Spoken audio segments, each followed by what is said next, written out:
Are you ready for a Sunday blockbuster? It's going to be India versus Australia at the Narendra Modi Stadium in Ahmedabad. The record 5-time champions just about getting over the line against South Africa, who've lost yet another World Cup semi-final. But by no means was this a joke. Australia seemed to be cruising, but then they ran into some heavy weather. And in the end, it was their captain once again, Pat Cummins, who was there as they crossed the line with just 3 wickets left. I have what more? 1996 World Cup winning coach and someone who played his test cricket for Australia here with me in the studio. A semi-final of a World Cup, not the highest scoring games that we've sort of seen in this World Cup, but a thriller. This kept us on the edge of our seats right throughout till we got up and came here. Yeah, it was a worthy semi-final match. Very unusual circumstances, but a very thrilling one. And I think really in the end, it's the team that had a little bit more experience prevailed in the end. But what is it about the knockout games, and what is it about these 210, 220 targets, Dav? We saw this in 1999 in that semi-final in Birmingham. Again, these two teams, Lance Kluseler, Alan Donald, David Fleming, all involved. It came very, very close. Close, wasn't it? Yeah, in Birmingham. I can't confess to seeing exactly how that pitch played out, but this one was difficult. And we talk about low totals, and that was a reason why it was a low total. It was because of a difficult pitch. But difficult pitches can produce some really thrilling finishes, as this one proved to be. So, unfortunately for South Africa, it's another semi-final exit. They tried very hard, and I think they can be proud of themselves. Okay, we've just got, just look at this on our screens. This is that 1999 ODI World Cup semi-final. Remember, it was a tie, and Australia went through because they'd won the Super 6 match with Steve Waugh getting 100, that famous quote that to Herschel Gibbs, mate, you've just dropped the World Cup. That game, 213 for Australia. South Africa, 213. Alan Donald, right at the end, Lance Kluseler seemed to be taking them home in that over bowled by Damien Fleming. Almost exactly the same total. It's almost exactly the same total, just one run in it. Oh. Okay, then let's put up this one. Let's put up the scorecard from today's game at the Eden Gardens. An absolute spectacle. I was sort of flattered by the India win on Wednesday at the Wankhede. Very high scoring game, over 700 runs scored. But this game, this scorecard doesn't tell you much, does it? Because South Africa were 24 for 4. And you believe from 24 for 4 to get to 212 was an outstanding achievement. And then Australia started off looking like they're going to finish the game off in 25 overs. They finally got there with what? 2.5 overs to spare. So it got very, very nervy. The batting was in total contrast to each other, wasn't it? They started low and then built up a little bit, whereas Australia started high and came down, and just got over the line with their experience. But really, I don't know. I think David Miller, to me, definitely should be man of the match. He's done very well in a score of 212 to get nearly half of those. They've gone with Travis Head. Looks like They've gone with Travis Head for his 2 wickets. 2 wickets and he scored 50, 60 odd there. How much did he get? 62? Yeah, I suppose fair enough too. But, you look at what an individual has done. He doesn't have to be in the winning team. Travis Head can also claim, that he's done some good stuff in the game, fair enough as well. But I think David Miller... The outstanding performer in this match was David Miller. Yeah, I think so, But he was helped along a little bit with some easy ones, but it's okay to say it. But, he still has to prevail and get 100. Yes, let's bring up that big final clash. We're going to see it on our screens on Sunday. It's India versus Australia, who are in their 8th World Cup final. Can I give you a sort of, my memory serves me right? Australia had won 3 on the bounce. India ended their chances of a quadruple. And you know where that game was? It's in Ahmedabad. It wasn't in this stadium. The stadium's been refurbished. It was then the Sardar Vallabhbhai Patel Motera Stadium. Now it's the Narendra Modi Cricket Stadium. Much more bigger stadium, but the same ground. India versus Australia. Are you already sort of salivating looking at the storylines? India, the home team, the red-hot team against the team which knows a thing or two about winning big games. That's true. They do. I mean, they've had a lot of experience playing in finals, winning most of them. But I think in this case, I think India's comfortable victories, I would think. And I think I said to you earlier on, both of these teams were fighting like, cats and dogs. They're really fighting to win this game. And I reckon this game was more the final for them than what it will be on Sunday. So, if I was an Indian player sitting there watching them, I'll be really happy that they're expending so much physical and mental energy in this game. I'm not sure there's going to be much left for Sunday. And Australia don't have much time, do they? Because they've played the second semi-final. Yeah. So they are in Kolkata. Travel on Friday. They're going to travel tomorrow, Friday.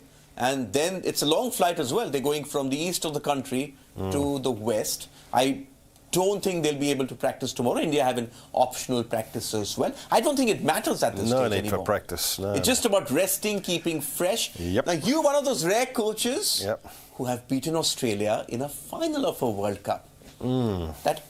Is this Australian team, does it have the aura of those teams in the past? I know the border team didn't have it as much, but the 1996 team was starting to hit its stride under Mark Taylor, and then sort of Steve Waugh happened, and then the Ponting era started.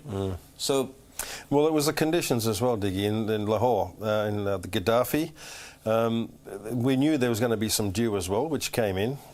So we opted to bat second to chase a score, but Australia, they got off to a flyer. Yeah, they were going at 6 and over until the spinners came on. So the conditions of the pitch assisted the Sri Lankans, but they still got 250 odd in a final, chasing 250. A little bit of dew, fair enough, but it's still an effort to get that chasing.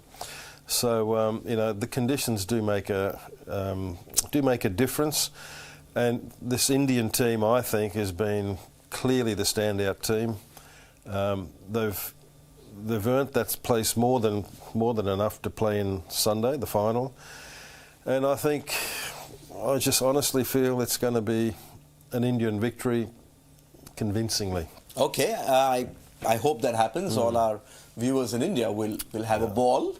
But you can't discount the Australians because remember, no, you can't. They've huffed and puffed their way into the final. India have been dominant.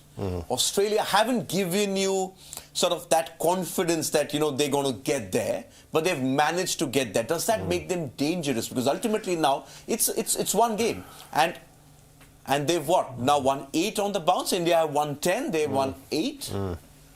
Look, Dick, I just feel if Australia are going to win this game, it'll be on the back of another one of those Maxwell performances. Some individual. Something like Adam Gilchrist in the 2007 final. Yeah, Adam Gilchrist. A freak performance. A freak performance. I think that's what it will take. Because man for man, on these conditions, clearly India has got the advantage. India has got the knowledge. India's got the talent right through for these conditions. And it will take something, maybe an extraordinary individual effort that may win it for the Australians, and that's the way it'll. If they're going to win it, that's the way it'll happen. But that's the worry in these one-off games, isn't it? That anything can happen. Let's go to 2017. Okay, it's a Champions Trophy, India favourites. Yeah. But then Fakhar Zaman plays that blinder. That's right. But the other way of looking at it is India would be thinking, they shouldn't be thinking, they would be thinking, we've played like a champion team all throughout, and nothing the opposition has for us. There's nothing we can't do. We've dominated teams in this World Cup. Australia haven't. And Australia, India had them in trouble. Remember that first game? Yes. And now they're going to finish it off. These two teams which started off against each other are now going to finish off this World Cup. That's right. And India really should be thinking, and I know they will be, there's nothing to fear. There's just nothing to fear. Go and enjoy it. Trust yourself, trust your instincts, trust your teammates, enjoy the game. What did you tell your Sri Lankan team that night before the final against Australia, 96? We just said similar things to this. It's another game, I know, but there's enough pressure there. No need to take any of that. Just the reason you're here is because you've done this, this and this. Just go and enjoy it. You know you're going to be a better team on these conditions. You were humbled by that opposition only, a month and a half, 2 months ago in Australia. Now's the biggest opportunity you have to get back at them on the biggest stage in the world. Don't let it pass. Go out there and just do your best. Okay, we'll get to the match in detail. We need to talk about South Africa. People will say, oh, yet another choke. World Cup semi-final. They've not got their, 92, not their fault. 92, 99, 2007, 2015. This was the 5th time they've fallen. But they showed some heart. They showed some fight, which was perhaps lacking earlier. This wasn't a, what's that right word? Mental disintegration. This wasn't that. They gave it their all. They absolutely gave it their all. And I don't know why Kagiso Rabada was not bowling. Yeah. Maybe there was an injury which we're not aware of. Maybe there was something there. Because we expected, when Jansen came in, that was the stage, if he was fit, he should have bowled. There was that phase when the English went out, that you thought this is South Africa's game now. It was an opening there, wasn't it? And maybe even before Markram came on. It certainly would have been worth throwing in the ball for another spell, because he had overs up his sleeve, and he's one of your experienced pace bowlers. It really was a bit of a surprise to me as well. But it was nothing like a choke, this game. They gave it their all, and they picked up wickets along the way. They were helped a little bit too, but that happens in a game.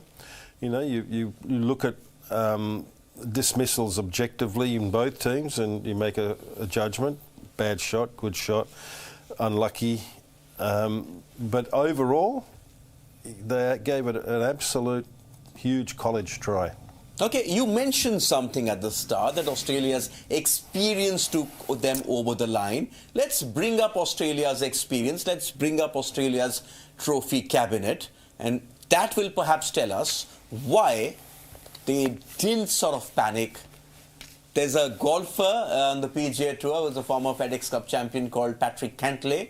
Golfing fans called him Paddy Ice. I think we can call Pat Cummins Paddy Ice as well. Yeah, he's done. Because he did it with Maxwell in Mumbai as well.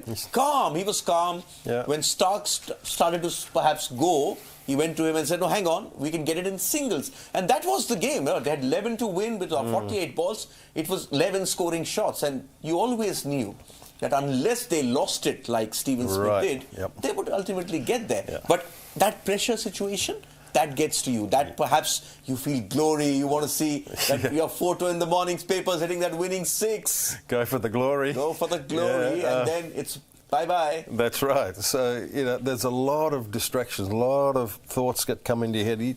That more than anywhere else, you need to keep a clear head. This is what we're going to do. This, unless it's a really bad ball, they're going to get the odd wide as well, which they did.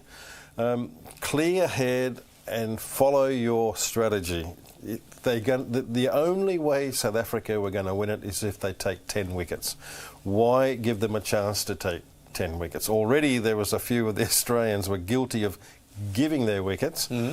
Again, I know it's not an easy game. The easiest game for us is watching from here, but really I'm sure there are one or two of those boys who'll be sitting back thinking, thank goodness these guys won the game for us, because I just could have made a greater contribution and made the win a lot easier. We'll talk about that in detail. Let's look at this. 5 World Cups, 2 Champions Trophies, 2021 T20 World Champions, and the reigning World Test Champions.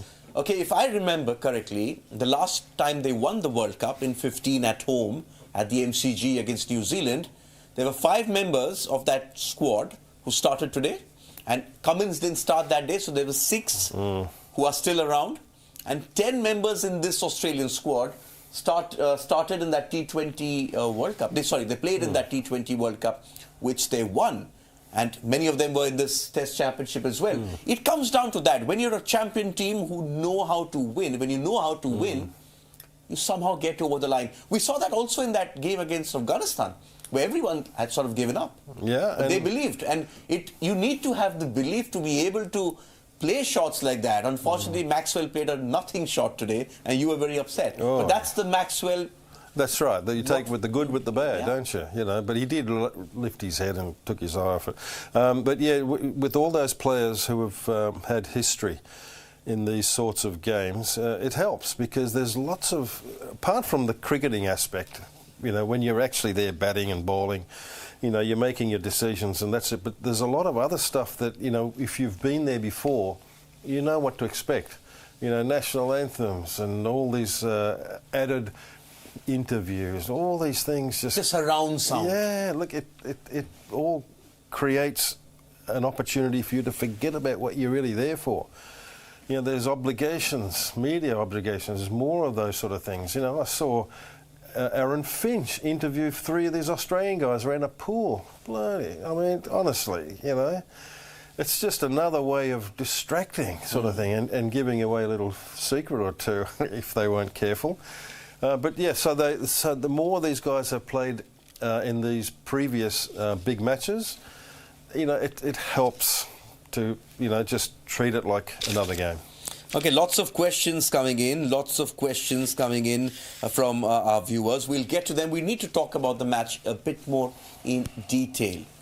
Did South Africa blunder winning the toss, opting to bat? And was it because of the fact that they knew that they weren't so good chasing, even though it was overcast? And you said in the 6:30 show that the wicket had been covered. There was bound to be moisture as well. Because what? They got to 18 in the first 10. It's their lowest power play score in, what, 15 years? Yeah, 2 for 18. Yeah, that was the, you know, the quality of the bowling they were facing and the difficulty of the pitch. There was moisture in it simply because the sweating that occurred whilst the covers were on it. You know, and by the time Australia batted, there was that moisture had evaporated. Even though there wasn't so much sun, there was still heat, and it evaporated. So maybe you know, people will look back and say, well, why didn't you bowl first? Well, you know, South Africa much prefer bowling second. And they like to bat first. They've had good memories of batting first. But if they knew it was going to behave like that and still batted, then that's a bit of a question mark. There's another question mark. I don't think they did. Another question mark is the captain, Temba Bavuma. Yeah, played. Temba Bavuma played when he was not 100% fit. Yeah. Oh, by the way, I not being disrespectful to him, I loved his captaincy. He was aggressive, but he wasn't 100% fit, and then he got out in the first over. Let's bring up Temba Bavuma's numbers in this World Cup. They don't paint a very good picture. He came very close to being dropped earlier on in the last T20 World Cup. I'm told there was a vote, and the team voted that he continues playing, even though he was captain. These are his numbers. 8 matches, 145 runs. Even a lower middle order batter wouldn't be happy with these numbers. An average of 18. He's captain. He's captain. He's leading his opener as well. Not good. Yeah, he'd be embarrassed looking at that, I'm sure. But was it the right call? Reza Hendricks was there. He was an able sort of deputy in that one game when he sat out. When they didn't play Lungi and Giddy, he had to play. There's a quota system. You have to play 2 black Africans. So he was the only other one with Rabada and Temba, so he had to play. So that's my understanding, that's my opinion, despite not being 100% fit. So that's a decision they made, and you know, that's a decision they went with, and he is the captain, so everyone seemed to be... But that's a political decision. Should that apply to a World Cup semi-final? Vernon, that was the big talk last, in Australia, New Zealand. Vernon Philander came in to satisfy that quota, and he wasn't 100% fit, and they lost the game, semi-final. So Cricket South Africa had to blame here? Well, I don't know. I mean, that's could they have relaxed it? knowing that he wasn't fit. Oh, maybe, but they could have played Lungi and Giddy. But then Shamsi would have sat out. And Shamsi had an absolute not brilliant Shamsi, game. not Shamsi. Kutsia. Who's pretty good as well. But that was always going to be one or the other, right? Fast bowler for fast bowler. So, you know, rightly or wrongly, I could be wrong, but that's the way I see it. And sadly for South Africa, he didn't trouble the scorers at all with his 0. Yeah, but he captained okay. The others didn't do as well, 24 for 4. That was a shock. Yeah. But were you sort of surprised by the fight back? Because it was pretty impressive, the way Heinrich Klaasen and David Miller played. Oh, from the batting, yes. From the batting point of view? Very much so. Once they started, you know, they went off at the 14th over, and when they came back on, I was really perplexed to know why the leg spinner came on straight away. And the only thing I thought of was maybe they wanted to get the 20 overs in before it rains again, so therefore at least half the game is completed. But clearly that wasn't the right decision, and he just wasn't landing the ball. And he was going for a few. Yes, and he had a small spell, got not good, and then again he bowled right at the end as well. That was a big gamble Cummins took in the 40-something over, with Miller still there, and giving him the ball, and he full 7 toss. overs, none for 55. Yeah, 7 overs. That's 8 and over. Yeah. You know, in a low-scoring game with a leading wicket taker. Really, I mean, you know, that's the pitch. If you wanted to bowl well on it, that was the wicket to do it. You look at what the others did. Let's bring up those numbers. Let's bring up Adam Zampa's numbers in this game, and let's contrast it to Keshav, Maharaj and Tabriz, Shamsi. That's the comparison, I think, which we need to see. I can tell you. None for 55 for Zampa. Maharaj, sensational. 10 overs, 24. 1 for 24. Yeah, and Shamsi, 10 overs, 2 for 42. Those numbers don't tell you that he really troubled those batters. Yeah, and he's a wrist spinner as well, and bowled a few wides because he turned it so much. You know, these figures are pretty good. And then don't forget Markram as well. You know, Markram bowled and got a wicket. He was the first guy to get the wicket, you know, to break that opening partnership. So, you know, like, they did their job. And, you know, you're looking at Mr. Zampa as your #1 spin bowler, and he's good. Yes, he's done really well. One of the reasons Australia's done well, but not today. Well, let's contrast him with Maxwell as well. 10 overs, none for 35. Yep, did a good job. No wicket, but 35 runs. He held and kept it tight at one end. Yes.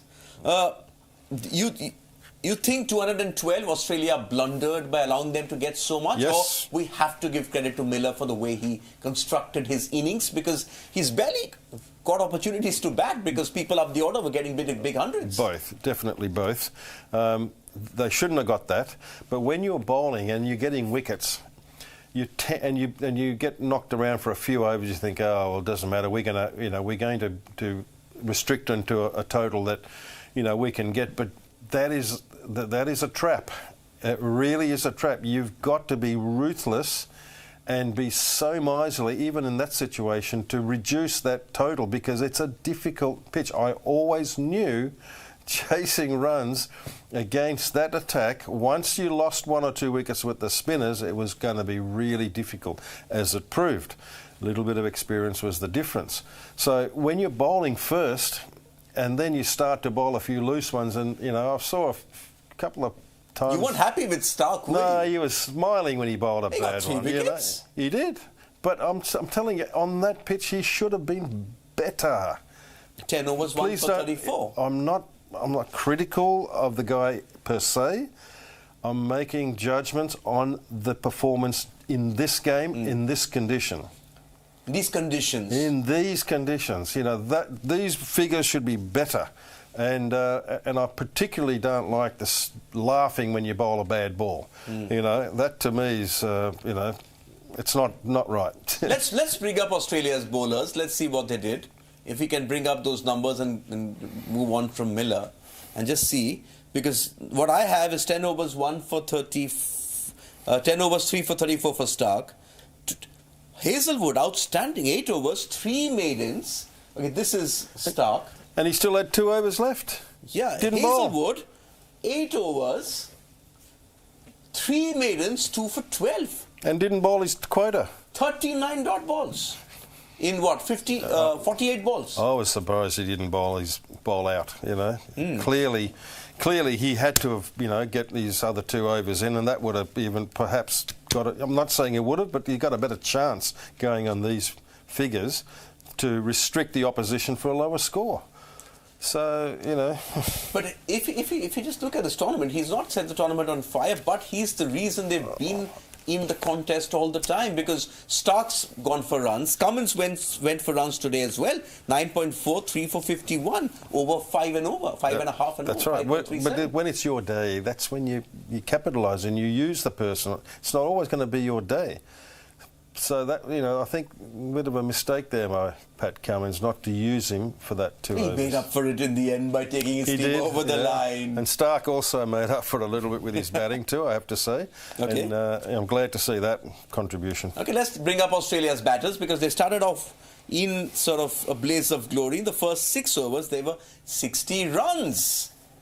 David Warner and Travis Head. Head got 62, Warner got 29. But once Warner fell, and you were very upset with the shot Mitchell Marsh played as well, along with the one which was played by Maxwell and Stephen Smith. And Labuschagne. And Labuschagne as well. Horrible. What were they trying to do? Why play reverse? I don't think they couldn't cope with the pressure at the time. But there was Shamsi bowling, and he was always going to give you a couple of balls where you could knock it round. Particularly Labuschagne. That's not his game. You know, that was perfectly set up for a nice partnership with Smith and himself, but he just didn't want to do the hard work long enough. He did some work. But that's surprising, isn't it, Dav? Because he's that kind of a player. That's right. You expect him and Smith to, say, bat out 20 overs, even if they get 80. In the context of the game, that's gold. He's a little bit lucky too with an LBW that was umpire's call against for him. Shamsi? No, for him was another one, and then the Shamsi one went for Shamsi. Yeah. You know, so you know what you miss on the swings, you pick up on the slides, give and take. But really, his job was not to play that way. His job was to just stay there. And it's not alien to him, that's the way he plays. Yeah. And we saw a very different kind of an innings from Josh Inglis, who we expect to be a dasher, but he applied himself. He did. And he absorbed the pressure.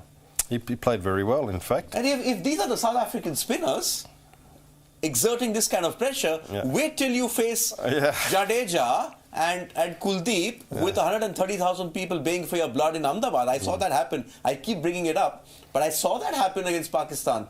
It can unnerve you if you can't handle it here on a neutral ground. Well, that's going to be tough. If they're going to produce a pitch like that on Sunday, no chance. It'll be over by, you know, what time do they start? 2 o'clock? It'll be over by 6. 6 o'clock. Listen, I'm going there early in the morning tomorrow. I need to see a contest. No problem. You'll enjoy it. It'll be a blue victory. Okay. Let's take some questions now. We've sort of looked at everything. From Kashmir, Mehran is saying on Beyond's Facebook page, our Team India is going to win this World Cup. Okay? Yep. Correct. Rakesh has a question for you. No more with what more. He's already looking ahead to the finals. He's saying, should Ashwin play the finals? He can be an asset against Australia. And if my memory serves me right, he played the first game. That's the only game he's played so far in this World Cup. He did. There are some left-handers in the team, so you know, he may well come under discussion. But somehow, but somewhere or other, I think. Surya Kumar Yadav, the only candidate to sit out at the moment. It looks that way. Yeah. You think so? Yeah. Unless they. Or Siraj? No, they'll play Siraj. They won't change that. One of 5 bowlers only. Then one of the quicks have to come out. They're not doing that. And it has to be Siraj. They're not doing that. No. I don't think they're going to change the combination. I don't think they've got here since Pandya went out, which is what, the 4th game? If it was a wicket like Chennai, they would. Then they would change it. Yep. I'll be able to tell you more when I see the wicket tomorrow. Right. But India, since the Bangladesh game in Pune, which was what, October 14th and 17th of October, haven't changed the lineup. No, it's the same. The Netherlands game where they could have changed, they said no, we're going to win the World Cup with this team. It'll be a bit of a surprise. Okay. Unchanged team. Unchanged team. Saransh Joshi is referencing the 99 game. He says, the first World Cup I saw as a kid, it broke my heart as I was supporting Lance Klusener in South Africa. There is something about 213 and Australia-South Africa semi-finals.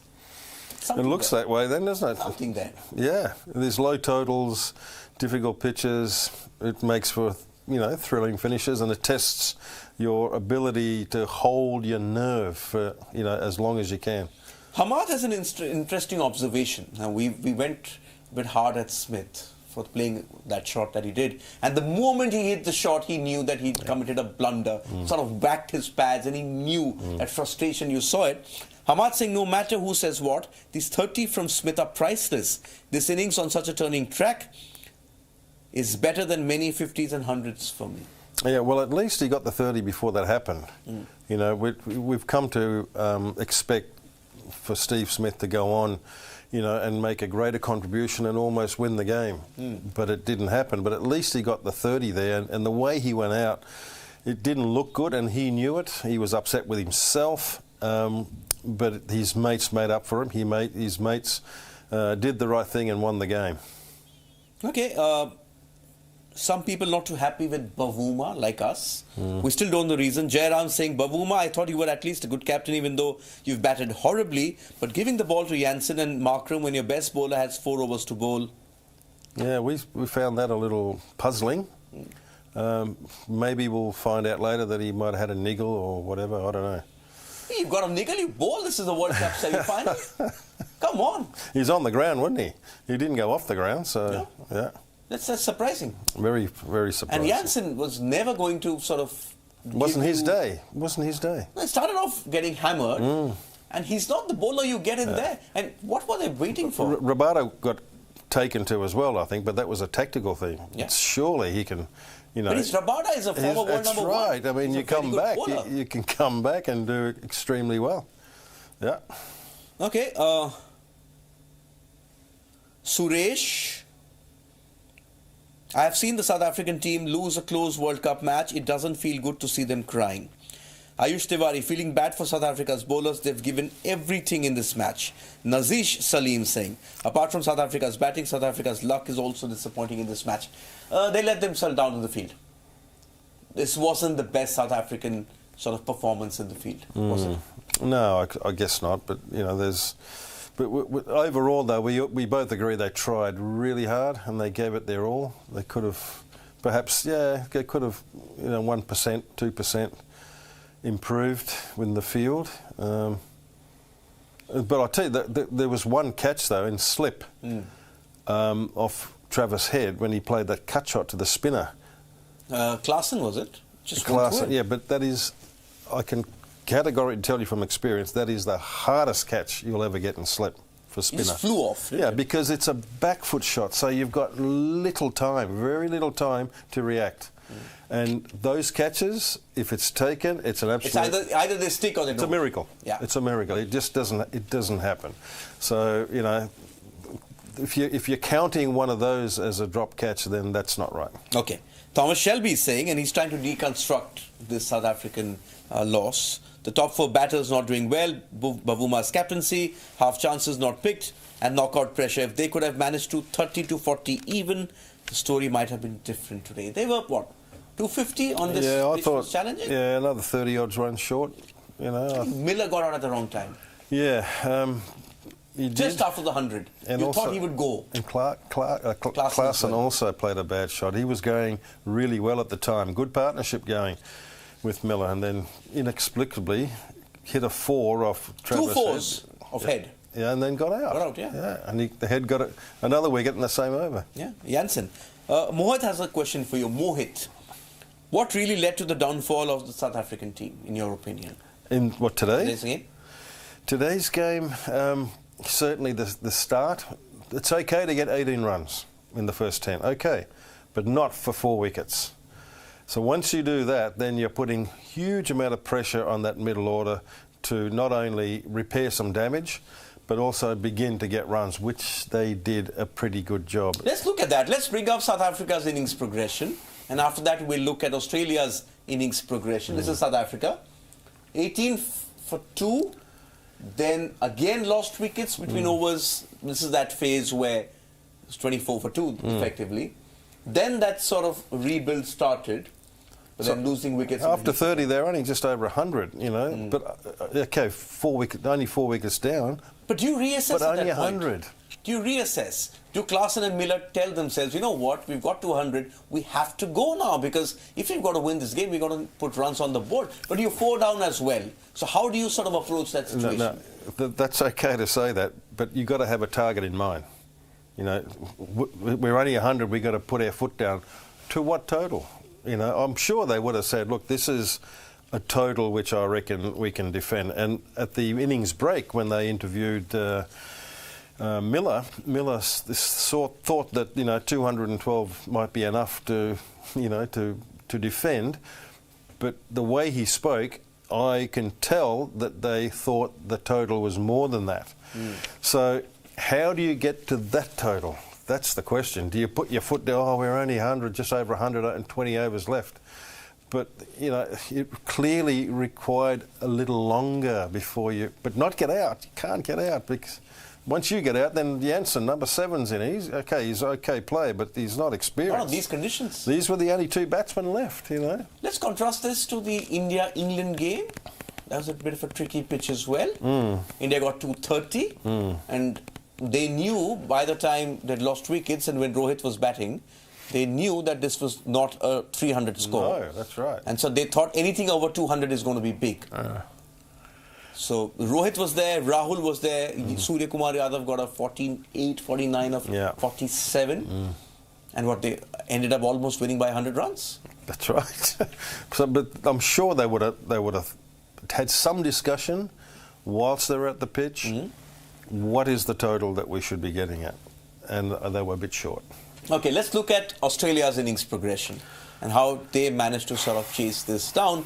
They started off, as I said, absolutely flying, 60 for no loss in the first 6. Then they lost 2 wickets and it got down to 74. They kept losing wickets. But this phase here, 41 to 47, where you thought South Africa had a chance, that's when sort of Cummins and the 2 bowlers, they stuck it out. 2 experienced men took them home. And again, it's coming down to that, where was Rabada? But let's try and figure that out, actually. Losing those wickets in the 3rd and 4th phase just kept them in the game, kept South Africa in the game. Without those wickets down, they would have much more comfortable victory. But not easy. Pressure was there. Okay. Rabada, trying to figure out where was Rabada. Not sure. What, with bowling? Yeah, nobody's got any idea why Rabada wasn't bowled. He was on the pitch. He was on the pitch. There's something which is inexplicable, and that's a major blunder from Temba Bavuma. But also with this result, we spoke about the final, but a great career has come to an end. Quinton de Kock, this is, as things stand, because you never know, he could turn it around, like Ben Stokes, but Quinton de Kock, this was his last innings in one-day international. Let's look at his numbers. 154 matches, 6,700 runs, an average of 46, and 51 scores in excess of 50. He's been very, very sort of good for them, and 4 centuries in this World Cup as well. Wonderful. Wonderful player. Great and servant. They missed it, right? Great servant of the game for South Africa, and someone who's rescued them many times, and he's keeping as well. You know, he's going to be missed for sure, and it's a pity for him that they're not progressing, but it's not really for his sake. He tried really hard, but in this game, he just couldn't get away. Couldn't get the bowlers away. He got some good bowling at him, and he tried to break the shackles. And mind you, there were some good shots. That the fielding was just right on, on song today for Australia. David Warner was like a tiger inside that ring. Yeah, and but you thought that today, de Kock, when he looks back, he did all the hard work. He absorbed the pressure. Just went too early. Did you think he'd done the hard work? It soaked up the pressure. It was just about seeing off a couple of more overs. To a point, yeah. But, he just wanted to break the shackles. Yeah, and sadly, it was a good ball, slower ball, bung it up in there, good catch. Bad luck. Cummins pedaling backwards. You remember those, don't you? Kapil Dev, Madan Lal at bowling, Viv Richards, 83. Yep. And also the catch that got Sharma out yesterday. Yes, again. Pedaling back. Was it Williamson, was it? Williamson, yep. Yes, the captain. Good captain catch. to captain. Okay, before we wrap this up, how do South Africa look back on this campaign? At the start of the year, they were nowhere in contention to be challenging for a place in the final of a World Cup. They came in under the radar. I told you I spoke to Kagiso Rabada. That's what he said. Yep. He said this is going to suit us. Yep. How do they build on from here? Because de Kock is going, but they have the makings of a very, very good team, especially this batting order.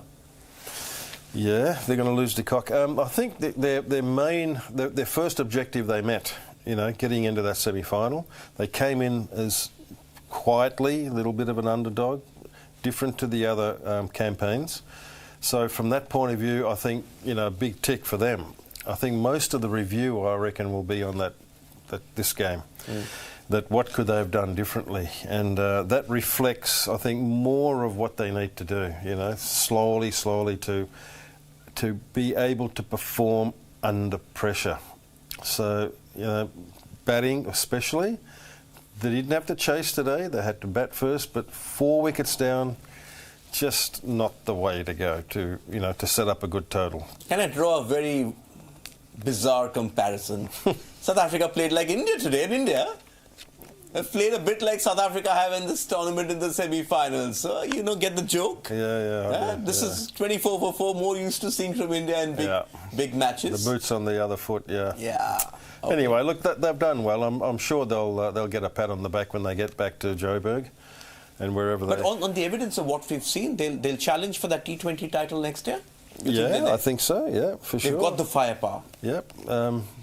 It's in, America and West Indies and America. I'm not sure Bavuma is going to be playing that, but... No, I don't think he will. That's not his format. But again, that'll be another test for everyone. Okay, Australia now in the final against India. Before we go, we've got the India-Australia head-to-head. We've also got India-Australia, some memorable matches in the World Cup. Let's bring that up as we wrap this show down. And some big wins for Australia. This is the overall head-to-head. But since the last World Cup, it's been pretty even, 7-6. In World Cups, Australia have had the stranglehold over India. There was the 2003 final in Joburg at the Wanderers, Ricky Ponting getting that big 100. And then it was, again, the 2015 semi-final in Sydney. I was there for that game. They got 330 odd. But India beat them in the group stage of the 2019 World Cup. India beat them this World Cup as well. There was a phase where Australia had India down for 2 for 3. And Rohit Sharma, Ishan Kishan and Shreyas Iyer had all made ducks. Virat Kohli and KL Rahul taking India through. So it's set up nicely. This is, at the start of the tournament, if you told people it's going to be an India-Australia final, they would take it. I'm sure, yeah. Particularly if you're... Two big guns of world cricket? Well, it's proved that way for this series. And, India undefeated. Undefeated. Let's look at the other one which we have.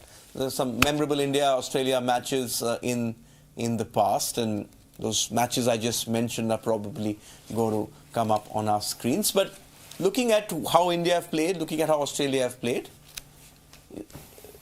India wouldn't mind either chasing or batting first. Doesn't make a difference. They're just in red-hot form. But will the message be to Shubman Gill and Virat that irrespective of what happens to Rohit, stick around. See off that blast. Because Rohit is going to go. That's the way he's played this tournament. He's going to go for his shots.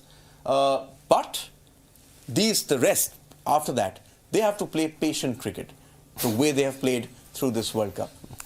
Yeah, well, that's horses for courses, isn't it? I mean, we've got a strategy that has been working for India. If it happens to, go awry as it could do, then your number 3 is well equipped. He's well equipped to be flexible enough to realise the situation, play accordingly. That's number 3, but number 2, number 4, number 5, they're equally adept now. And I think that will give India confidence. That come what happens, the Shreyas Iyers of the world, the Gills of the world, hopefully he recovers from that cramp. He said it's because of his dengue. And hopefully, those boys who've played now 10 matches, they would be feeling that they're walking on air the way they've been playing, especially Shreyas Iyer towards the end. Going for a hat-trick of hundreds? Maybe walking on air yesterday, not today. Okay. Today, back on the ground, another game to go. He was in the air only for that flight. Yeah. Okay. So that's it then. India and Australia in the final of the ICC Cricket World Cup 2023. Dav Watmore will remain in the studios for the next 3 or 4 days. I unfortunately won't be here. I'm off to Ahmedabad in the morning and I'll be giving you reports from there over the next 3 and 4 days. Hopefully we get a cracker of a game. We'll be building up to the ICC World Cup final over the next 2.5 days, and then we'll have the big final. Isha Hanspal, Dav Watmore, and I'll be joining in from Ahmedabad. For the moment, Australia are celebrating their entry into an 8th World Cup final. They won 5. They could win 6, but to win 6, they'll have to play out of their skins and a bit more to take down the Indian juggernaut. Remember, India going into the final with 10 straight wins. That's it on WION World of Cricket. Good night, goodbye.